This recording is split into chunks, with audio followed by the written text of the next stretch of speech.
Our second speaker this afternoon for this panel is Stuart Hadaway.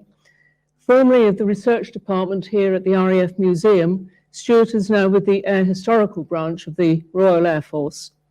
And Stuart's subject is missing aircrew. So, Stuart, please. Thanks, Kath. So I'd like to talk to you about the Air Ministry and the RAF and how they redefined the missing problem after the Second World War. How they looked at the problem of missing aircrew and found a new approach. By the end of the Second World War, 41,881 Royal, Allied or Dominion Air Force personnel were listed simply as missing, believed killed. Nearly as many again were known to have been killed with the locations of their grave sites reported by the enemy, by resistance organisations or neutral bodies such as the International Committee of the Red Cross. However, many of these reports were vague or incomplete. A generation earlier, a similar, albeit admittedly much larger in numerical terms, problem had been met in France and Belgium with monolithic monuments to the missing. Determining the fate of missing personnel had been left largely to luck. Parties cleared the battlefields and the rear areas and either found and identified bodies or they did not. No systematic search was conducted to account for the missing as individuals. As a result, around 1,000 members of the flying services were finally recorded as having no known graves. During the Second World War, the RAF refused to follow the precedent set during and after the First World War, and indeed earlier conflicts, or by the other two armed services. During the war, an ever-increasing Air Ministry casualty branch went to great lengths to trace information on casualties and to keep families informed of developments. Indeed, their main offices on Oxford Street in London maintained an open door policy where relatives could drop by without an appointment and talk to an officer about their husband's or son's case. The policy of expansion throughout the war had been supported at the highest levels within the Air Ministry, notably by Sir Arthur Street, the Permanent Under-Secretary, who noted in memos that he felt that such an approach would be good for both service and public morale. Sir Philip Babington, the then Air Member for Personnel, supported this position. Obviously, there was only so much that could be done remotely, as it were. But after the liberation of France, a small team of personnel were sent to Paris to carry out investigations on the ground. In early 1945, the idea was proposed to extend this team even further. While the problem facing the RAF in 1945 was numerically smaller than that which the British forces had faced in 1918, in geographic terms, it was much larger. By definition, aircraft are not constrained by the physical boundaries of front lines, and the battlefields of the RAF stretched over most of Western Europe, parts of Eastern Europe, and most of the Mediterranean, as well as parts of Africa and huge swathes of Asia. Tens of thousands of square miles of all manner of terrain would need to be searched in order to account for every individual. And if it were to be done, it would need to be carried out at a time when the British forces worldwide would be fully engaged in liberating occupied territory and restoring civil powers, not always with the support of the population, while also disarming the enemy, finding and repatriating prisoners of war, establishing occupation forces, and starting the process of demobilisation from wartime numbers. All of this would be against the background of massive cuts in spending and attempts to bring the resources being consumed by the forces back to manageable levels, especially given the end of Lend-Lease. And yet the expansion of the scheme to search for missing personnel met with immediate and high-placed support. The first committee meeting to discuss the expansion of the Missing Research Organisation in July 1945 was chaired by Sir John Slessor, Air Member for Personnel and future Chief of the Air Staff. He then wrote to Air Chief Marshal Sir Sholto Douglas, Commander of the British Air Forces of Occupation in Germany, to explain to him about, quote, what I regard as a most important activity, and to ask for his full support. That support was given and would continue when Douglas took command of the British Zone of Occupation. Other significant supporters included Sir Arthur Tedder, then Chief of the Air Staff from 1946 to 9, Viscount Stansgate, Secretary of State of Air from 1945 to 46. With their aid, the Missing Research Section was expanded from a few dozen men into the Missing Research and Enquiry Service, the MRES, consisting of hundreds, if not thousands, of personnel across Europe, the Middle East, and Southeast Asia. Albeit in steadily reducing numbers as various areas were deemed clear, the search teams would operate into 1952. The question is, why did so many eminent personages provide such impetus and support for the missing research organisation? Although a significant outlay in personnel resources over the course of 7 or 8 years, it's still a relatively minor issue, you might have thought, to be coming to the attention of such high officers.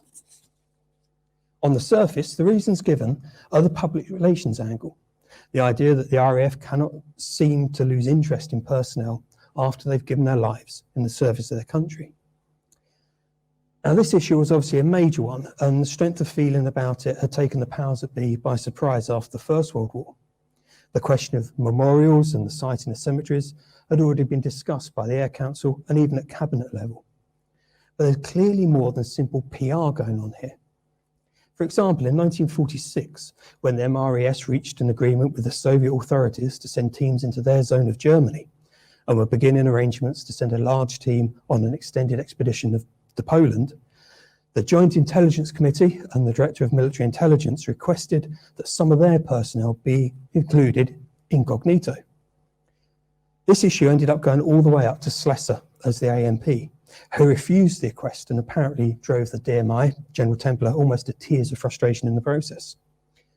However, Slessor's position was that recovering the missing was more important than gathering intelligence on the Soviets.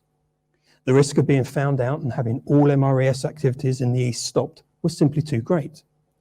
This was an issue where surely simple public relations is not enough to explain it. Most of the population would have understood if bodies behind the Iron Curtain were deemed unrecoverable, or would have blamed the Soviets, while the potential intelligence gains were significant. Conversely, in late 1947, when the Italian government demanded that all foreign military personnel be withdrawn from their soil, the Air Ministry ordered the MRES teams to remain. They were to wear civilian dress, although RAF uniforms without any rank or other insignia were also deemed suitable, and act as if they were members of the embassy staff. They continued to work incognito for 6 months or more until Italy was declared to have been cleared, all the time risking diplomatic repercussions if they were discovered. It can only be concluded that the RAF and the Air Ministry's dedication to the task of recovering the missing was more deeply held than a simple PR exercise. They were prepared to pass up valuable opportunities or to run the risks of upsetting friendly governments in order to get the job done. One possible reason for this is the personal connections that many of the senior figures had to the issue. Almost all had served during the First World War and may have had abiding resentments at how the post-1918 searches had been carried out and the numbers who had not been accounted for. Many had more recent connections to the issue. Sir Arthur Street and Sir Philip Babington, who had supported the expansion of the Wartime Missing Research Section, both had sons in the RAF, and both would later lose them. Babington in a Mosquito in 1944, while Street's son was initially listed as missing, then as a POW, and then later was one of the 50 men murdered by the Gestapo after the Great Escape. Sir Arthur Tedder, supportive of the early MRES teams on the continent, had lost a son missing in a Blenheim over France in 1940, and he was one of the first casualties found by the MRES in France when they began operating. While Viscount Stansgate, Secretary of State for Air in 1945, was not only himself former aircrew, but had 2 aircrew sons, one of whom was lost. It's very hard to prove through the surviving paperwork, but these connections and experiences must have had an effect on their own attitudes to the missing question. Indeed, when the PR aspects are discussed in the contemporary documentation, it's as often or not in terms of obligations felt to the families of the missing as much as to the missing men themselves. Curiously, there seems to have been much less of a personal link, or at least initially, with the men who actually did the searching. Conducting the investigations of the MRES was far from pleasant work. It meant being in areas of Europe which had been devastated by the war, with the added problem in Germany of a hostile local population. Searching would be arduous, and the actual recovery work far from pleasant. All buried remains would need to be exhumed to be identified, while other remains would need to be recovered from crash sites. Unlike for the war crimes investigation teams, no special effort was made to recruit men with previous investigative or pathology experience. Instead, volunteers were called for from among experienced officers, ones who, on top of everything else, would be delaying end-of-war leave and demobilisation to work with the MRES. So what motivated them? Well, the other ranks, of course, were simply posted. And so too, actually, some of the officers. Around 25% of the dozen or so officers I've personally interviewed or who have left detailed memoirs were simply posted in through the Air Ministry or other units, including a man who had been aircrew since the very start of the war and would later up finding and identifying his best friend who had seen shot down over Denmark in 1940. Most of the others joined because they were in holding units with an uncertain future and decided that the MRES sounded like an interesting job and was better than kicking their heels. At least one of them had a brother who was missing and who was later found by the MRES in Norway, but professed that this had not been a factor in his volunteering. One volunteered because he wanted to see Europe from ground level before being sent home to New Zealand, and this seemed a good way to do it. Only one clearly stated that he had specifically volunteered from another posting with the Control Commission in Germany because he thought the job sounded more worthwhile than what he was doing. What is interesting is that all of these men ended up becoming fully committed to the work once they'd begun it. Many remained with the units for years, even after other opportunities for better postings came up. They developed an abiding belief in their work, and this is true of the other ranks who worked as clerical staff who I spoke to as well. A true motivation to join the MRES seems more or less to have been uniformly missing, and yet a motivation to stay developed as they carried out the work. One officer who retired as a highly decorated wing commander, having completed tours with Bomber Command Main Force and the Pathfinders, and then commanding a squadron of his own over Suez and Malaya in the 1950s, maintained that the 2 years he spent as an MRES officer were the part of his service of which he was most proud. However, the personal link that it was owed to the families or the missing themselves seems to have been missing as an initial motivation, which is perhaps surprising given their close links to the issue. From 1941 onwards, the Air Ministry reframed the missing question and redefined missing from meaning no known grave to no known grave yet.